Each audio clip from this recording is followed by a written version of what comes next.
$211,400. That's the number I want you to remember because it's going to come back around 3 separate times in this story, and every time it comes back, it's going to mean something different. The first time, it was the number sitting in a trust fund my grandmother left me when I was 11 years old, the day the bank statement finally landed in my hands and I understood, for the first time in my life, exactly what my mother had been doing to me since I was 22. The second time, it was the number a forensic accountant wrote on a report with my name on it, the word victim typed neatly above a case number that would eventually be read out loud in a courtroom in front of my mother, my new mother-in-law, and a jury of 12 strangers who had no idea walking in that morning that they were about to hear the words structured withdrawals and undue influence applied to a woman's own daughter. The third time, well, I'll get to the third time. That one's the one that made the 6-figure number feel small. 3 weeks before my wedding, my future mother-in-law called me, not my fiancé, me, and asked very gently in the voice you use when you're trying not to spook someone, whether I was getting the help I needed. I didn't understand the question. I still remember standing in my kitchen holding a spoon covered in tomato sauce, completely frozen, waiting for the rest of the sentence to make sense. It didn't make sense, not that day. It made sense 4 days later when I found out my own mother had spent 6 months quietly telling my fiancé's entire family that I was, in her words, not well, that I had a history of instability, that she was worried what would happen if I was allowed to handle money in a marriage. I want you to sit with that phrase for a second. Allowed to handle money.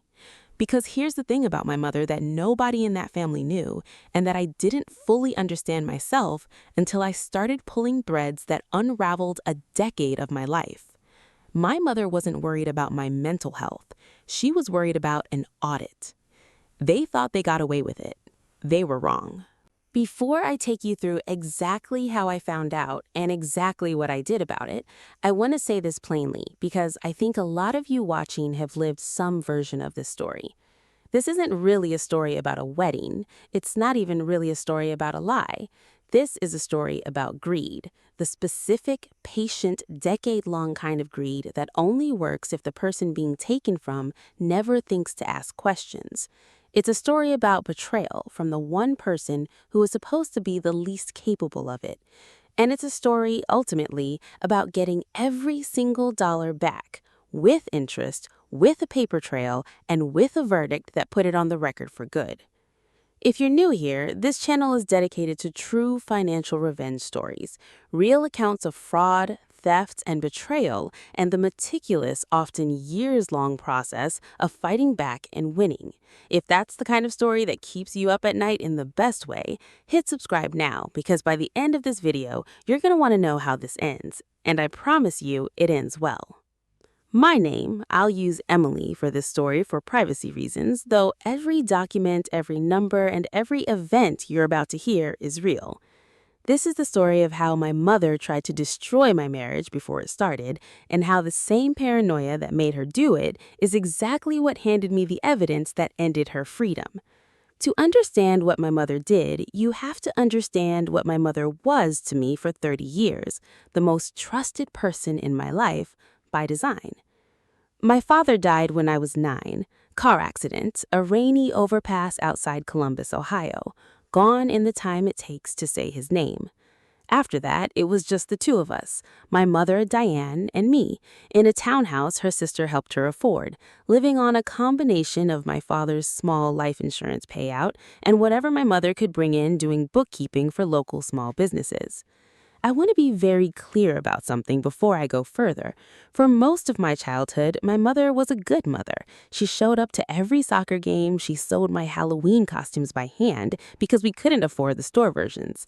When I think about her, even now, even after everything, I don't picture a monster. I picture someone who, at some point, crossed a line so slowly that she probably couldn't tell you the exact day she crossed it. That's important because it's exactly why nobody around her, including me for over a decade, ever saw it coming. When I was 11, my grandmother, my father's mother, passed away and left me a trust. Not an enormous fortune, but a real one. The proceeds from the sale of her house, some savings bonds, a small stock portfolio she'd built over 40 years of clipping coupons and never once flying anywhere. All told, the trust was funded at just under $130,000. Because I was a minor, my mother was named custodian under the Ohio version of the Uniform Transfers to Minors Act, a UTMA account for anyone who's dealt with one. The money was legally mine, the control until I turned 18, and in practice for years after that because I trusted her completely, was hers. At 18, when the account was supposed to convert to my full control, my mother sat me down at our kitchen table and told me something that at the time sounded not just reasonable, but responsible. "You're not ready to manage this yet," she said. "Let me keep handling it. I'll show you everything. When you're settled, after college, once you have a career, we'll transfer it into your name properly." I was 18. I had just watched my mother work 2 jobs to keep our lights on. Of course I trusted her. Of course I said yes. That single conversation is the moment I now understand as the actual beginning of this story. Not the wedding, not the phone call from my mother-in-law. That kitchen table when I was 18 years old, holding a legal document I didn't understand, signing away 4 more years of oversight to the one person I had 0 reason to doubt. Here's what I didn't know, and wouldn't know for another 11 years. My mother had already been dipping into that trust since I was 15. Small amounts at first, $200 here, framed as covering your orthodontist copay, I'll put it back. $600 there for emergency car repairs. It's fine. It's temporary. The account statements came to our house address, addressed to her as custodian. I never saw a single one. Why would I? I was a teenager. I didn't know account statements existed, let alone that I had a legal right to request them. By the time I was 18 and agreed to let her keep managing it, the account had already been quietly drawn down from roughly $131,000 to just over $98,000. I didn't find that number out until years later. At 18, I had no idea there was anything to even be suspicious of. Over the next decade, the withdrawals became a pattern. Never large enough individually to trigger any alarm, if anyone had even been watching, which nobody was. My mother would later tell a very different story about what that money was for. We'll get to that. For now, what matters is the mechanism. A woman with legal access to an account, a total absence of oversight, and a daughter who had been raised, deliberately or not, to never ask. Looking back now, there were red flags scattered through my 20s that I explained away, one at a time, the way I think most people in these situations do. There was the year I asked about my trust money before a semester abroad, and my mother told me the account had taken a hit in the market, and it wasn't a good time to touch it. I didn't ask for documentation. Why would I doubt my own mother?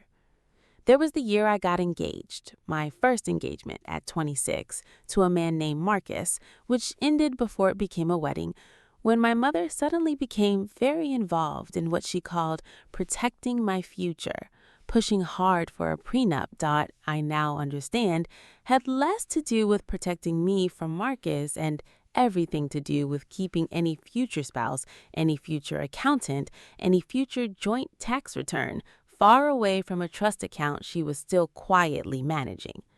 There was the year my mother mentioned, almost in passing, that she'd consolidated some of your accounts to make things simpler. I said, okay. I always said okay. Every single one of these moments on its own sounds like nothing. That's the whole design of this kind of theft. It doesn't announce itself. It doesn't take the form of one dramatic betrayal you can point to.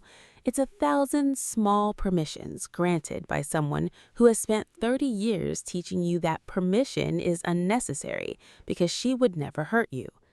I think it's worth slowing down here because when I tell this part of the story to friends now, the question I get most often is some version of, how did you go over a decade without ever seeing a statement? And the honest answer is that my mother didn't need to hide anything dramatically because she'd built an entire ecosystem of small, ordinary seeming habits that made it almost impossible for me to stumble onto the truth by accident. She was professionally a bookkeeper. That mattered more than I understood at the time. She didn't just have access to my account, she had the vocabulary, the comfort with financial paperwork, and the credibility that came with genuinely being good with numbers for other people's small businesses. When she said things like, the cost base is reset after the 2008 downturn, or I moved it into a more conservative fund after the recession, those phrases sounded, to 22-year-old me, like exactly the kind of thing a responsible adult would say. I had no framework to question her because she'd spent my entire life being the person in our house who was good at this specific thing. She also, I now realize, timed her updates to me deliberately. Anytime I asked about my money, it was never a flat no. It was always a soft, warm redirection wrapped in reassurance. Oh, it's fine. It's actually doing better than expected. Don't worry about the details. I've got it. Followed almost immediately by a change of subject to something emotionally engaging. How proud she was of me, how hard she'd worked to make sure I'd never had to worry about money the way she had after my father died. It is very hard to keep pulling on a financial thread when the person on the other end is making you feel loved every single time you try. Looking back, I can count exactly 3 times in 13 years that I asked a direct question about the trust and actually pushed past the first redirection. All 3 times I remember feeling, afterward, slightly guilty, like I'd been ungrateful, like I'd implied she couldn't be trusted, when in reality, all I'd done was ask a completely normal financial question that any adult is entitled to ask about their own money. That guilt, I've come to understand, wasn't an accident either. It was the actual mechanism holding the whole thing together. I met my husband, Daniel, when I was 29 at a friend's engagement party in Cincinnati. He is, an actuary, which I mention because it matters later. Daniel is a man who reads terms and conditions. Daniel keeps a spreadsheet of his car's gas mileage for fun.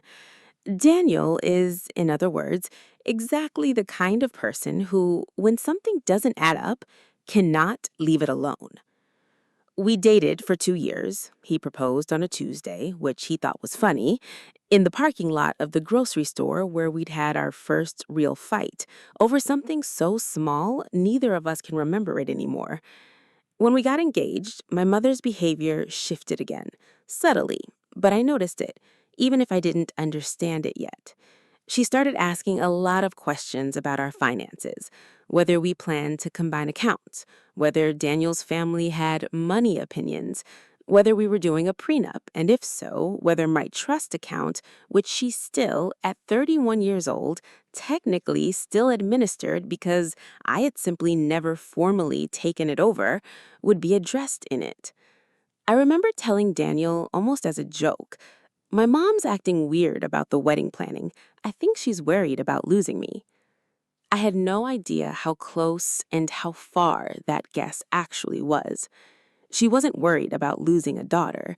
She was worried about losing control of an account that, by that point, an actuary's future wife, merging finances with her husband, was going to expose in about 4 different ways: through a mortgage application, through a prenup disclosure, through a simple conversation between 2 people who, unlike me, had actually been trained to ask, wait, where's that money? My wedding wasn't a threat to my happiness in my mother's eyes. It was a threat to an 11-year-old theft that was about to meet its first outside witness. I should say a bit more about Daniel's family because their role in this story isn't just as bystanders who got lied to. They became, without ever intending to, one of the reasons the truth surfaced at all. Daniel grew up in a household where money was talked about openly, almost bluntly, in a way that took me a long time to get used to. His parents discussed their retirement contributions at the dinner table. His sister Rachel had spreadsheets tracking her student loans that she'd cheerfully show anyone who asked. The first time Daniel asked me, casually, over dinner in our second month of dating, what my financial picture looked like, not in a suspicious way, just in the matter-of-fact way his family discussed everything, I remember feeling a flash of genuine anxiety because I realized I couldn't actually answer the question. I didn't know what my financial picture looked like. I'd never once seen it laid out in full. I told him, at the time, something close to the truth as I understood it, that I had a trust fund for my grandmother that my mother still helped manage, that I wasn't totally sure of the current balance, but that it was handled. He didn't push. Why would he? People say things like that all the time, and in most families, it really is just handled, no drama attached. But Daniel is, as I mentioned, an actuary, and actuaries have a particular relationship with uncertainty. They don't love it. Over the 2 years we dated, he'd occasionally ask a follow-up question, always gently, always easy to deflect. Did you ever get that account fully transferred into your name? Do you know roughly what's in it these days? I always had an answer that sounded complete enough to end the conversation, usually some version of what my mother had told me. I didn't realize until much later that I had unconsciously become fluent in my mother's redirects, using her exact techniques on the person I loved most without ever meaning to deceive him. I simply didn't have better information to give. It was only once we got engaged and his family's very normal, very open way of discussing shared finances collided directly with my family's decades-long habit of never discussing them at all, that the whole structure my mother had built started to show its cracks. Not because anyone was looking for cracks, just because two very different families were about to become one family, and one of those families had never learned to ask the questions the other family asked as a matter of course. Wedding planning, in hindsight, is basically a 12-month financial audit disguised as a celebration, and I think that's part of why this whole thing came to a head exactly when it did. Every conversation about a budget, every spreadsheet Daniel built comparing venues, every moment his father asked, entirely innocently, "So, how are you two splitting costs, and is anyone contributing from either side?" was a small crack of daylight pointed directly at an account my mother needed to stay in the dark. I remember one dinner, maybe 4 months before the wedding, when Daniel's father made an offhand comment about combining finances being the real commitment more than the ceremony, and I watched my mother's face do something I didn't have language for at the time. A kind of tightness around the eyes, gone in under 2 seconds, replaced instantly with a warm laugh and a comment about how young people worry about that stuff too much these days.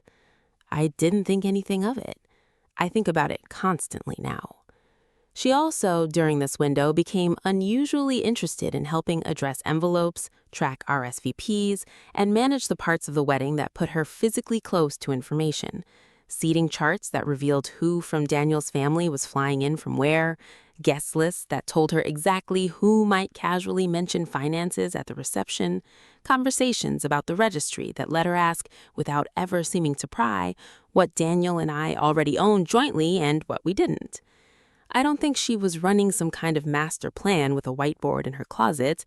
I think, honestly, it was closer to instinct, the same instinct any person protecting a secret develops over years, an almost animal awareness of where the danger is coming from, long before the conscious mind has named it. My mother could feel the walls of her arrangement getting thinner every week that wedding planning continued, and somewhere in that instinct, the idea took root that the safest move wasn't to come clean, it was to make sure that if anyone ever did start asking questions, they'd already been primed not to believe me. 6 weeks before the wedding, my mother offered to help pay for the flowers and the band, framing it as a gift, something she'd been saving for since I was little.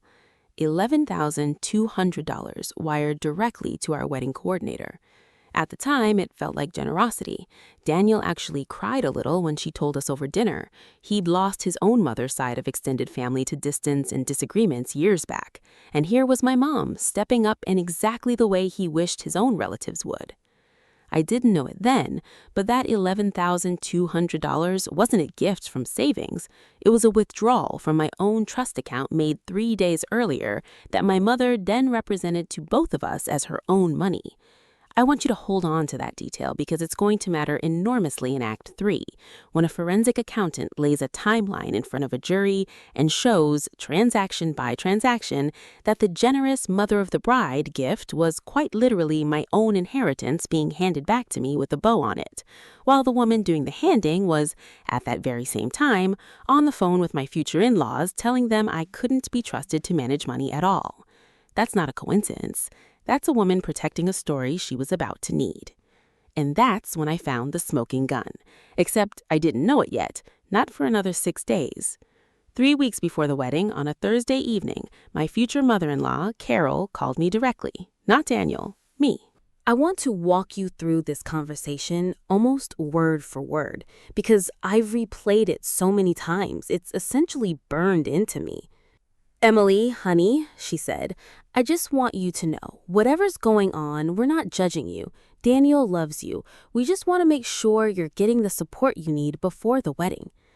I remember laughing, actually laughing, because I genuinely thought she was talking about wedding stress. "I'm okay, I promise. It's just a lot of vendor emails right now." There was a pause on the line that I now recognize as the sound of someone realizing they'd said too much and someone else realizing they hadn't said nearly enough. "Your mom mentioned you'd had some struggles in the past with your mental health. She said she just wanted us to understand, in case anything came up, that it wasn't anyone's fault, that you'd had some issues with instability." I stood in my kitchen holding a spoon covered in tomato sauce, and every single word of that sentence landed like it belonged to someone else's life. I have never had a mental health diagnosis. I have never been hospitalized. I saw a therapist for 8 months after my father died when I was 9, which is, I would hope, an extremely normal and healthy thing for a grieving 9-year-old to do, guided by a school counselor and fully known to and encouraged by my mother at the time. That was the entire basis for what my mother had apparently spent months describing to my future husband's family as a pattern of instability. I got off the phone with Carol and called Daniel, who was still at work, and I could hear in his voice that this wasn't news to him, that he'd heard some version of this before, dismissed it as his mother being overly cautious, and hadn't wanted to bring it to me because he assumed, reasonably, that it wasn't nothing. It wasn't nothing. Over the next 4 days, Daniel and I pieced together, through careful, calm conversations with his parents and his sister, a picture of what my mother had actually been saying, going back roughly 6 months, since almost the exact week we'd finalized our venue and sent our first round of invitations. She had told them I'd had a breakdown in college. I hadn't. I'd had mono and missed 2 weeks of classes. She had told them she worried about me handling stress and money together. There it was again, money. She had suggested more than once, according to Daniel's sister, that a prenup would be wise for everyone's protection, specifically bringing up my trust fund by name, telling them it was complicated and that she'd always managed it closely because Emily struggles with impulsive decisions. Daniel's sister, Rachel, was the one who finally gave me the full picture, and I'm grateful to her for it, even though the conversation was one of the hardest of my life. We sat in her car outside a coffee shop because she didn't want to say any of this inside where people could hear, and she went through it methodically, almost apologetically, the way you describe a car accident to someone who'd been unconscious for it. She told me my mother had first brought it up at a bridal shower planning call, framing it as just wanting to give the family a heads up so nobody would be caught off guard if I ever seemed overwhelmed. She told me it had come up again at a dress fitting my mother wasn't even supposed to attend, where she'd pulled Carol aside and mentioned quietly that she worried about the stress of a wedding on someone with my history. She told me that by the time of that phone call I'd gotten from Carol, the idea that I might be fragile, might need to be handled carefully, had been circulating in Daniel's family for months, softly enough that nobody ever felt it was serious enough to bring directly to me, which is, I've since learned, exactly how this kind of narrative is designed to spread. Nobody confronts you with a rumor framed as concern. They just quietly start treating you differently, and you're the last person in the room to find out why. I asked Rachel the question I couldn't stop asking anyone for weeks afterward. Did she believe it? She looked at me for a long moment and said, "Honestly, for a while, a little. You seemed so normal that I figured your mom must know something the rest of us didn't. That's what got me. I doubted you because I trusted her." That sentence has stayed with me longer than almost anything else in this entire story. I doubted you because I trusted her. That's the whole mechanism, laid bare in 6 words. My mother wasn't just lying about me. She was spending decades of built-up credibility as a mother, converting it directly into doubt about her own daughter. And it worked, because why would anyone assume a mother would do that? I sat with that phrase for a long time.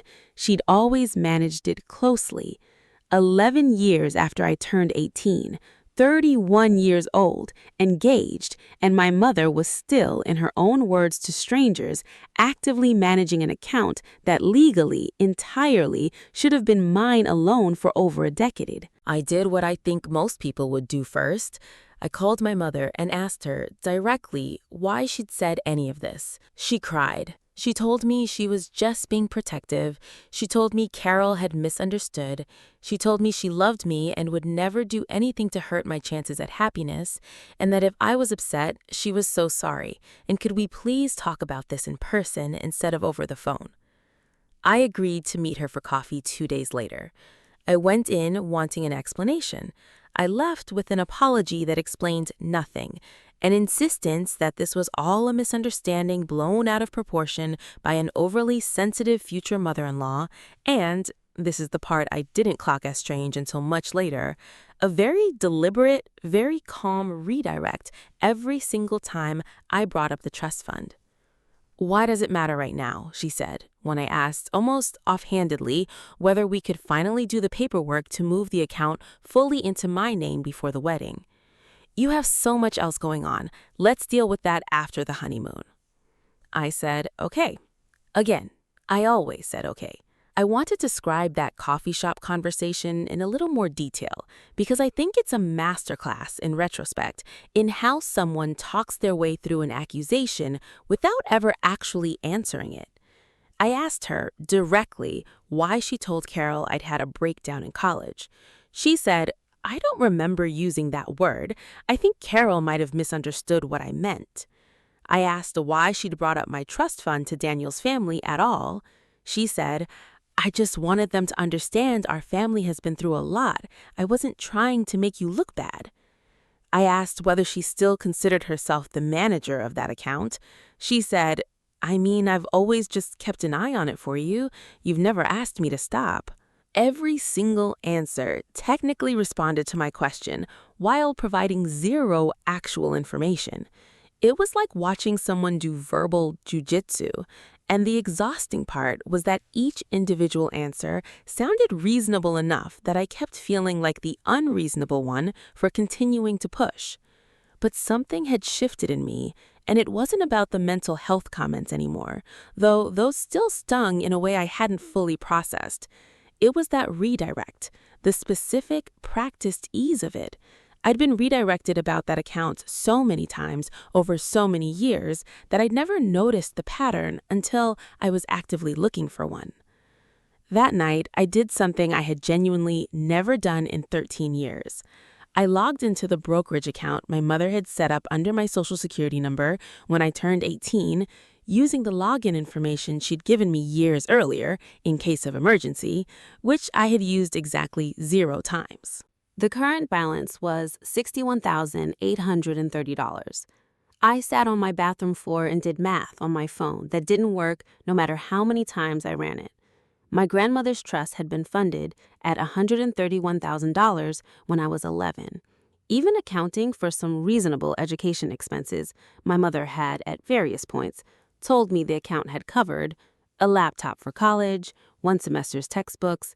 There was no version of conservative investment growth over 20 years that got me from $131,000 down to $61,830, especially with the $11,000 wedding gift that had apparently come out of it just weeks earlier. Something was very wrong, and it had been wrong for a very long time. I need to talk about one more conversation from this period, because it changed the entire trajectory of what came next.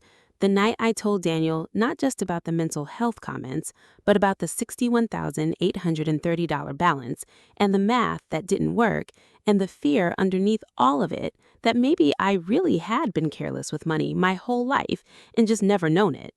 We sat on our bedroom floor because neither of us could sit still on furniture, and I remember saying, almost as a confession, what if she's right? What if I really am bad with money and I just don't remember it? It sounds strange to say out loud now, but that's genuinely where my head went. Not my mother stole from me, but maybe I deserve this doubt. That's how deep the narrative had gotten, even into my own self-perception, even though I hadn't consciously believed a word of what she told his family. Daniel didn't rush to reassure me. He did something better. He asked to see everything, every account number I had, every scrap of paper, and then over the next 3 days, using nothing but a legal pad and his own actuarial patience, he built a simple timeline. My known expenses against known withdrawals, side by side, year by year. By the time he was done, the pattern was undeniable, even to my own doubt-rill brain. There was no version of my life that had actually consumed $149,570 beyond what the account should reasonably have cost to maintain me. I think that moment, more than any court filing that came later, was the actual turning point of this entire story. Not because Daniel found something I couldn't have found myself eventually, but because having someone else, someone who loved me and had zero stake in the outcome, accept my well-being, look at the same numbers and arrive at the same conclusion, this isn't you being careless, this is someone taking from you, gave me permission to trust my own read of the situation for the first time in weeks. I want to pause here and talk about something that will become important later. The way my mother had structured this, likely without ever consciously thinking of it in these terms, made it almost impossible to catch by accident. Every withdrawal, individually, was small enough to look unremarkable on a monthly statement. A defense attorney would later call this pattern, unfortunately for my mother, structuring, a word with very specific and very unflattering legal meaning when a forensic accountant uses it in a courtroom. She never took a single lump sum that would jump off the page. She spread the withdrawals across nearly 2 decades, dozens and dozens of transactions, most of them between $200 and $4,000, each one plausible in isolation. She had also, I would later learn, changed the mailing address on the account twice over the years, first to a P.O. box for security, then, after I moved out at 22, quietly back to her own address, ensuring that even the possibility of a stray statement finding its way into my hands was eliminated. And she had built, patiently, over years, a narrative, one she was now actively deploying to my future in-laws, that positioned me as someone who couldn't be trusted with money and information. If I ever did start asking questions, that narrative was already in place, ready to make me look unstable, ungrateful, or confused, rather than making her look like what she actually was. That's the part that still takes my breath away, honestly. The slander wasn't a separate betrayal from the theft. The slander was insurance for the theft. She wasn't protecting me from a stigma. She was building a version of me in the minds of the people who mattered most in my new life that she could point to if the money ever came into question. She just made one mistake. She had no idea I was about to become the kind of person who reads every single line of a bank statement. I didn't sleep the night I found the $61,830 balance. By 6 the next morning, I had a legal pad, a pot of coffee, and a decision. I was not going to confront my mother again until I understood exactly what had happened, with documents, not feelings. Daniel, to his enormous credit, didn't hesitate. That weekend, instead of finalizing seating charts, we sat at our kitchen table with his laptop and mine, and he said the sentence that basically became the mission statement for the next 4 months. We're not going to guess, we're going to prove it. The first call I made Monday morning was to the brokerage firm that held the account, requesting a full transaction history going back to the account's opening. Because I was now, finally, the adult account holder of record, I was entitled to it, something my mother had spent 13 years quietly discouraging me from ever asking for. It took 11 business days for the full history to arrive, 214 pages covering 19 years of transactions. I want to walk you through what those 214 pages actually showed, because this is the part where a vague, painful family betrayal turns into something with hard edges, dates, dollar amounts, patterns a jury could later follow. Between the ages of 15 and 31, a total of 187 separate withdrawals had been made from the account, totaling $149,570, well beyond the original difference I'd estimated on my bathroom floor once I accounted for actual market losses in 2008 and 2020 that had legitimately reduced the account's value on top of everything else. I built a spreadsheet. Daniel built the spreadsheet, if I'm honest, because I was crying too hard to trust my own typing, cross-referencing every withdrawal against what we could independently verify. My actual college tuition records, largely covered by scholarships and the 529 my mother did not control, my actual medical expenses, any documented loans she might claim. The gaps were staggering. At least $96,000 of those withdrawals had no corresponding explanation we could find anywhere. No tuition bill, no medical expense, no receipt. Nothing except a pattern of withdrawals that, when I laid them against my mother's own financial history, lines up almost perfectly with a series of large purchases and payments she'd made in her own name. A kitchen renovation the year I was 24, a 4-week trip to Europe with her sister the year I was 26, payments to a home equity line of credit that, it turned out, had been used to cover a business investment with a man she dated for 2 years and never once mentioned to me by more than a first name.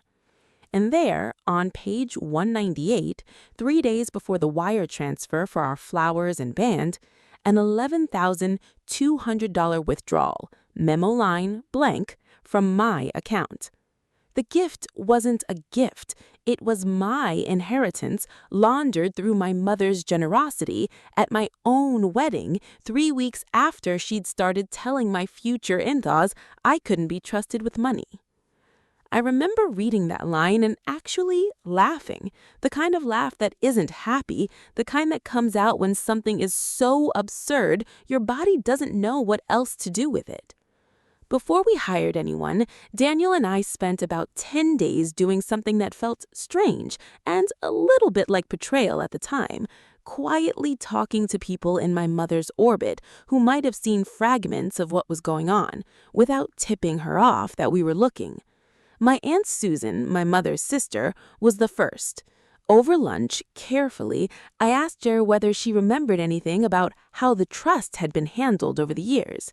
She got quiet in a way that told me everything before she said a word, and then she told me that she'd once seen a credit card statement at my mother's house years earlier with a payment reference to M's Act transfer on it, back when I was maybe 24, and she'd assumed at the time it was my mother moving money to me, not from me, because why would she assume otherwise?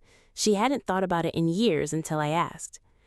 A family friend named Pam, who'd known my mother since before I was born, mentioned almost offhandedly that she remembered my mother being stressed about money around the time of the kitchen renovation, which struck Pam as odd at the time because my mother had told everyone the renovation was funded by a work bonus. None of these conversations on their own proved anything, but each one added a small, independent data point that lined up with the pattern I was starting to see in the account statements. And each one gave our eventual attorney additional threads to pull on once the investigation became formal. People who could, if it ever came to it, testify to specific memories that corroborated the financial record, rather than simply taking my word for it. At that point, Daniel and I made 2 calls in the same week. The first was to a forensic accountant, specifically someone experienced in financial elder and family exploitation cases, a specialty that, unfortunately, is common enough that these professionals exist in every major city. She reviewed our spreadsheet, confirmed our methodology, and, after 2 weeks of her own independent analysis using subpoenaed brokerage and bank records, arrived at a figure that would later become central to the case. $211,400 in provable, undocumented diversions from the trust and its successor account over 19 years, adjusted for time value and reasonable investment growth the account should have experienced had it been left alone. There's that number again. The second call was to an attorney specializing in financial exploitation and breach of fiduciary duty, because that's the legal term for what a custodian owes a minor whose account they control, and later, arguably, what an informal financial agent owes an adult who continues to trust them. Ohio, like most states, treats a custodian's misuse of a minor's UTMA account extremely seriously, both civilly and, depending on the amounts and intent involved, criminally, under statutes covering theft and misuse of funds by a feudatory. Our attorney's first question wasn't, "Do you want to sue your mother?" It was, "Do you want this handled quietly, or do you want this handled completely?" I told her I wanted every dollar back and I want it on the record. She nodded like she'd heard that answer before, and I believed her. Our attorney walked us through the legal landscape in a way that honestly gave me the first real sense of solid ground I'd had in leagues. Under Ohio's UTMA statute, a custodian has an explicit feudatory duty to manage a minor's property with the care that a person of ordinary prudence would exercise. And, critically, that duty doesn't just evaporate the moment the beneficiary turns 18 if the custodian continues to exercise practical control afterward, which my mother clearly had, both through her continued access to the account and through her own repeated statements, to me and to Daniel's family, describing herself as still managing and handling the money. She also explained something I hadn't considered. Because my mother had continued to represent herself right up through the wedding as someone still actively overseeing my finances, including telling Daniel's family she'd always managed it closely, that continued conduct actually strengthened rather than weakened our case, because it undercut any argument that the custodial relationship had cleanly ended at 18 and any subsequent withdrawals were somehow outside her fiduciary role. We also discussed at that first meeting the difference between civil recovery and criminal referral, and the reality that we could and likely should pursue both simultaneously. A civil case moves on its own timeline, focused purely on getting the money back, while a criminal referral depends on the prosecutor's office deciding independently whether to pursue charges, and the standard of proof is higher. Our attorney was clear that most families in situations like mine end up focusing on civil recovery alone because pursuing a parent criminally is an enormous emotional step that not everyone is willing or able to take.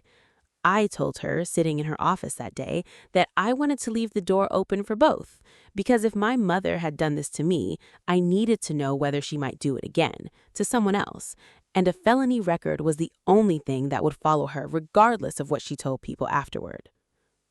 I want to describe what it actually felt like, mechanically, to go through 214 pages of transaction history, because I think people imagine forensic financial review as something clean and clinical, and in my experience, it was the opposite.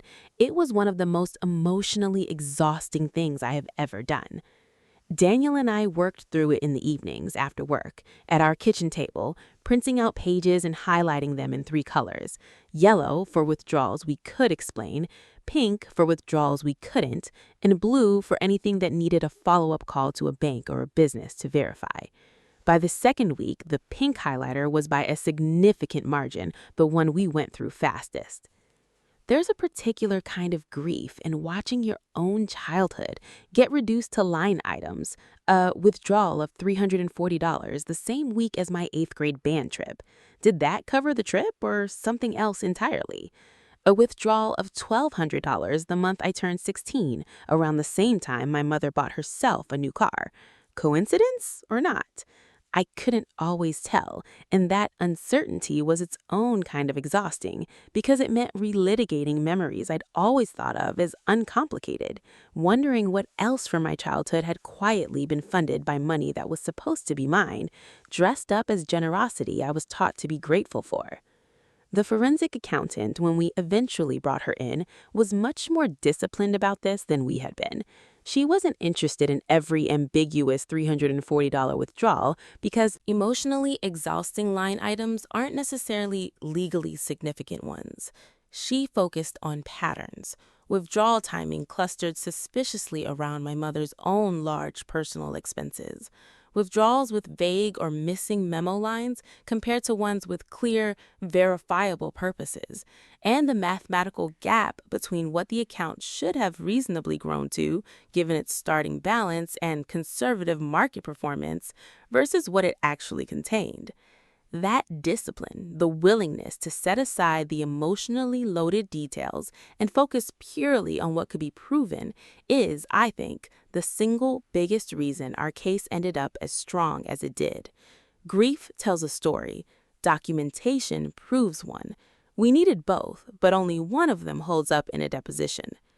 Here's where the story almost went a very different direction.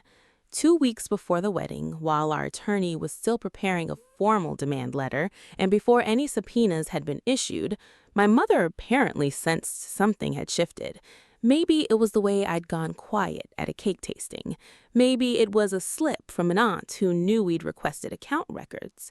Whatever the trigger, she made a decision that, in hindsight, sealed her fate far more effectively than anything I could have engineered. She tried to close the account. A request came in to the brokerage to liquidate and transfer the remaining $61,830 to an external account, hers, citing in the request notes, closing on behalf of beneficiary per prior arrangement.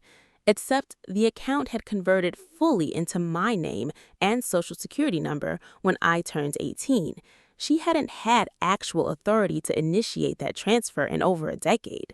The brokerage's fraud department flagged the request automatically because the transfer destination didn't match the account holder of record and placed a hold on it pending verification that required my direct authorization. I got the automated security alert on a Tuesday morning, forwarded it to our attorney within 11 minutes, and by that afternoon, we had something we didn't have the day before: a documented, time-stamped attempt by my mother to move the remaining funds out of my accounts without my knowledge, 4 days after I had quietly requested the full transaction history. That single, panicked mistake did more for this case than 4 months of my own investigation. It's the difference between my mother mismanaged an account years ago and my mother actively attempted to remove the remaining evidence the moment she realized she was being watched. Intent in a case like this is everything. She handed us intent, gift-wrapped, 3 weeks before my wedding. And that's when I found the smoking gun. Not the old withdrawals, not even the fake gift, the attempted transfer, the moment she stopped being careless and started being caught. The wedding happened, by the way. I want to say that clearly because I know some of you are wondering.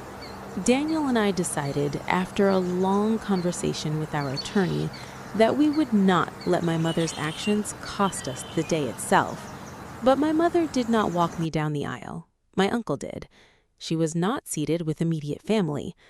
Carol, to her enormous credit, spent 20 minutes crying and apologizing to me the morning of the wedding and has been, in the 2 years since, one of the steadiest people in my life. 6 days after the wedding, our attorney sent my mother a formal demand letter, full accounting of the trust and successor account, repayment of documented diversions, or the matter would proceed to litigation and, given the scale and the pattern, a formal report to law enforcement. My mother's response, delivered through an attorney of her own within a week, was to deny any wrongdoing, claim all withdrawals had been authorized verbally over the years, and, this is the part that still makes my jaw tighten, to suggest, in writing, that my documented history of emotional instability made my account of events unreliable. She used the lie as a legal defense. The same fabricated mental health narrative she'd built to protect the theft was now being used in a formal letter from an attorney to protect the theft a second time. We filed civil claims for breach of fiduciary duty, conversion, and unjust enrichment in the Court of Common Pleas, seeking recovery of the full forensic accounting figure, $211,400, plus prejudgment interest and attorney's fees, which Ohio law allows for in cases involving breach of fiduciary duty by a financial custodian. The filing itself was almost anticlimactic. A stack of paper, a case number, a defendant's name that happened to be my mother's.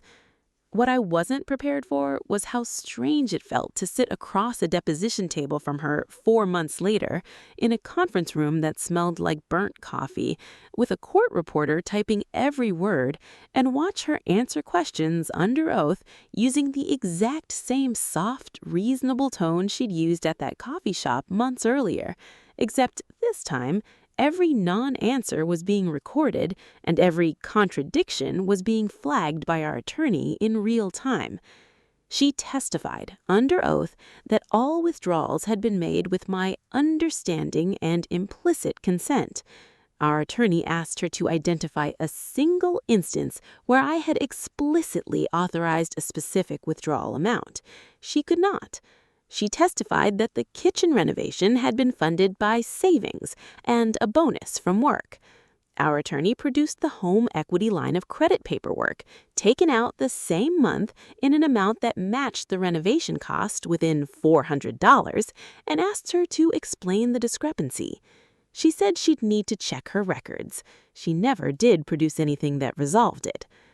The single hardest moment of that entire process for me wasn't a numbers question. It was when our attorney asked her directly why she had told Daniel's family I had a history of mental instability. She paused for what felt like a very long time, and then she said, I was worried about her handling stress well, given everything with her father. My father had been dead for over 20 years at that point. I sat there and watched her reach, in real time, for the oldest, most sympathetic explanation available, dressing up a calculated narrative as maternal worry, and I understood in that moment that she would probably never, not once, describe what she'd done to me using an honest word. Discovery took 8 months.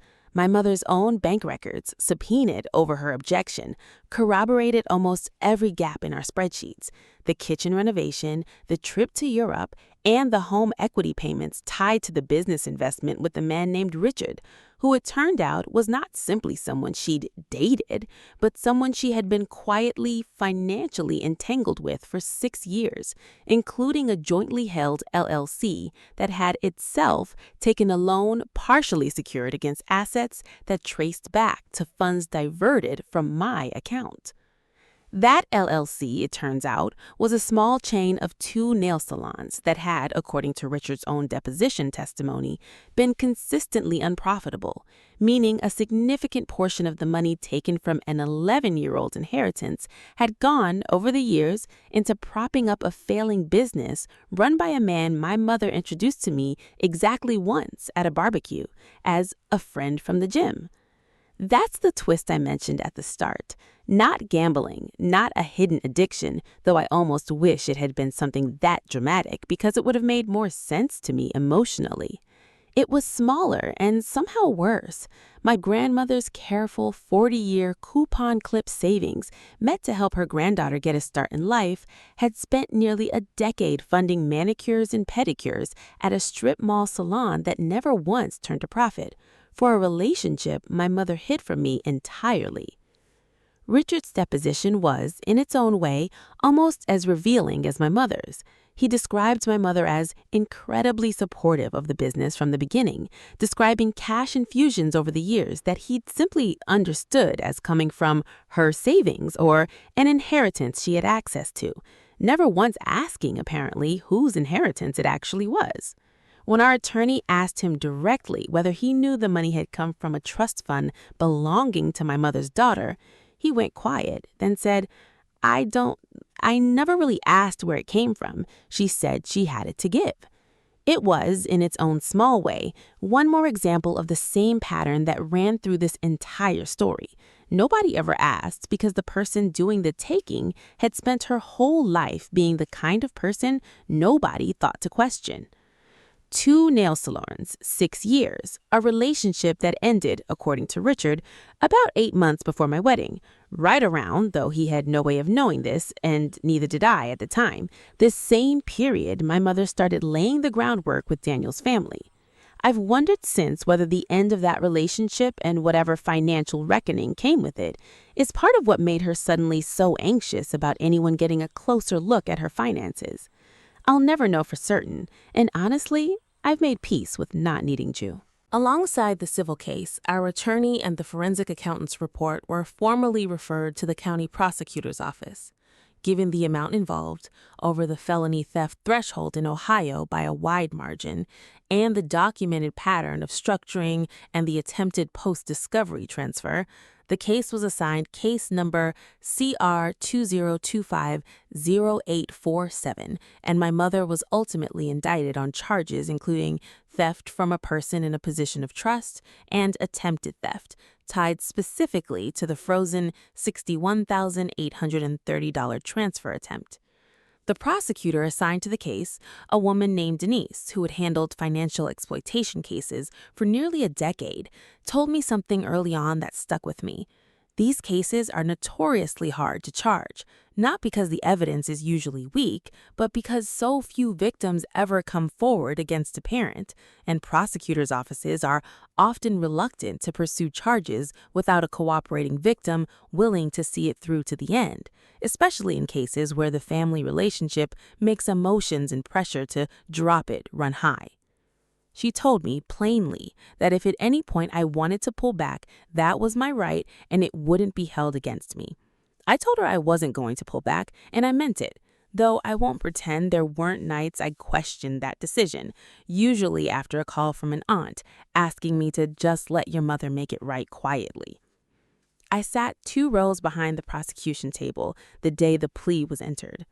My mother did not go to trial in the criminal case, facing the combined weight of 19 years of bank records, a forensic accounting report, and a documented, time-stamped attempted transfer 4 days after discovery began. Her attorney negotiated a plea to felony theft with a sentence that included 5 years of probation, mandatory restitution, and a permanent record that will follow her for the rest of her life. The civil case settled 3 weeks before it would have gone to trial once her own attorney saw the deposition transcripts. Full recovery of the forensic accounting figure, $211,400, paid through a structured settlement secured against the sale of her home and a portion of her retirement accounts, plus $14,200 in prejudgment interest and $38,600 in attorney's fees that the settlement required her to cover directly. I didn't buy a house with it, though I could have. I put a significant portion into an account, one I manage myself now with Daniel as a co-trustee we both actually understand and have full visibility into, and I donated $15,000 of it to a legal aid organization in Ohio that specifically helps young adults recover misused UTMA and custodial accounts, because I learned over those 8 months that what happened to me is far more common than anyone talks about. The rest sits, finally, exactly where it was always supposed to sit, in an account with my name on it that I control, that I check the statements on every single month now, without fail. I want to spend a minute on something that doesn't show up in a settlement figure or a case number because I think it matters just as much as the money itself. I had to learn at 32 years old how to actually manage my own finances from close to zero because I had spent my entire adult life being taught, actively and passively, that this wasn't something I needed to know how to do. Daniel and I sat down with a fee-only financial advisor, someone who charges a flat rate rather than earning commission on what she sells us, specifically because we wanted someone with zero incentive to push products, given everything we'd just been through. We built, for the first time in my life, an actual budget I understood every line of. We set up account alerts for any transaction over $200, not because we don't trust each other, but because I decided after everything that I never again wanted to be the kind of person who could go 13 years without looking at a statement. I also, and this felt strange to do at first, requested full copies of every financial document connected to my name, my credit report, every account I could find evidence of, tax filings going back as far as I could access them, just to build, for my own peace of mind, a complete picture of my financial life that existed nowhere except in my own hands. It took months. It was worth every hour. I won't pretend the vigilance doesn't sometimes tip into something closer to anxiety. There are still moments, checking a statement, where my stomach tightens before I've even looked at the number, an old reflex from years of not knowing what I'd find. But it's mine now, the checking, the knowing, the asking. Nobody else's. My mother lives, as of this recording, in a smaller apartment, on probation, making court-ordered restitution payments. We have not spoken since the settlement was finalized. I've made peace with the fact that we may never speak again, and stranger still, I've made peace with the fact that I'm okay with that. She got away with it for 19 years. She did not get away with it forever. If there's one thing I want you to take from this story, it's that financial exploitation inside families almost never looks like a stranger stealing your identity. It looks like love, right up into the moment you finally ask to see the paperwork.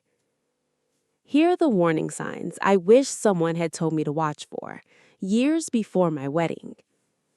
A custodial or trust account that's never fully transferred to you, long after you're legally entitled to control it.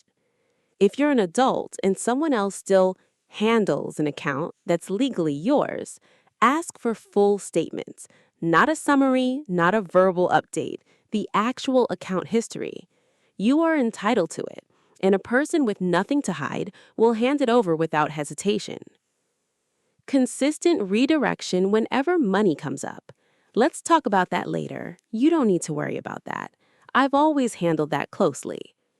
If a specific topic gets deflected every single time, that pattern is the information, even when no single deflection seems significant on its own.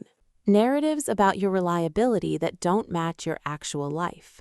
If you ever learn that someone has been describing you, your stability, your judgment, your history, in ways that don't match reality to people who matter to your future, ask yourself what that story is protecting. In my case, it was protecting an 11-year-old's inheritance from a 19-year theft. Sudden generosity around major life events, a wedding, a home purchase, a new baby, these are exactly the moments financial oversight tends to increase through mortgage applications, prenups, and joint accounts. If a gift appears right before one of these events from someone who has ever had access to your accounts, it's worth quietly checking where that money actually came from. Panic when you finally ask for documentation. The single most useful thing I did in this entire story was ask calmly for a full transaction history. Watch how someone responds to that request. Comfort with transparency looks like an immediate answer. Guilt looks like delay, deflection, or a sudden attempt to move money before you can see it. A few practical notes for anyone who suspects something similar might be happening in their own family. If you had a custodial account set up under UTMA or UGMA rules as a minor, you are entitled, as an adult, to request full statements and transaction history from the financial institution directly. You don't need the former custodian's permission or cooperation to do this. If you find gaps you can't explain, a forensic accountant who specializes in family financial exploitation can build a defensible accounting even from incomplete records, and many work on a contingency or reduced fee basis for cases likely to result in recovery. And if you're weighing whether to involve law enforcement alongside a civil claim, know that you can typically pursue both at once, and that a formal criminal referral doesn't require you to abandon the civil route or vice versa. An attorney experienced in fiduciary breach and financial exploitation cases can walk you through exactly how those two tracks work together in your state. If you're watching this and something in your own life just clicked into place, a UTMA account that never converted, a loan that was never repaid, a family member who gets strange every time money comes up, it is not too late and you are not overreacting by asking questions. Start with the paper trail. The truth is almost always sitting in a statement somewhere, waiting for someone to finally request it. Have you ever discovered a betrayal like this in your own family? Tell me what happened in the comments. I read every single one, and honestly, after making this video, I want to hear I'm not the only one.